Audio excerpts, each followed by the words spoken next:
ঠকিয়ে বিয়ে করেছো। ঠকিয়ে বিয়ে করেছি মানে তুমি ক্লিয়ার করে বলো, একটা কথা এখন বলছো, ক্লিয়ার করে বলো কি সিন কি? কি সিন? তুমি তো বিয়ের আগে শ্মশানে গেছিলে।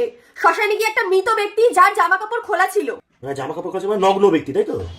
হ্যাঁ। কি শুনছি আমি? হ্যাঁ হ্যাঁ, তারপরে নগ্ন ব্যক্তি, তারপরে তার উপরে তুমিও জামা কাপড় খোলা। মানে আমিও নগ্ন? হ্যাঁ। সিনি বৌদি কোথায় গেছিল? কোথায় সিনি বৌদি কোথায় গেছিল? তান্ত্রিকের কাছে গেছিল তো। তান্ত্রিক? হ্যাঁ। তোমার তান্ত্রিককেও কেলাবো?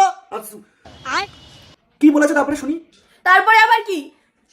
তোমার জামা কাপড় খোলা, ওনারা জামা কাপড় খোলা, যে মৃত ব্যক্তিটা ছিল তার উপরে তুমি বসেছো। বসে তুমি ওখানে সাধনা করেছো। সাধনা করেছি কিসের জন্য? আমাকে পাওয়ার জন্য। তোকে পাওয়ার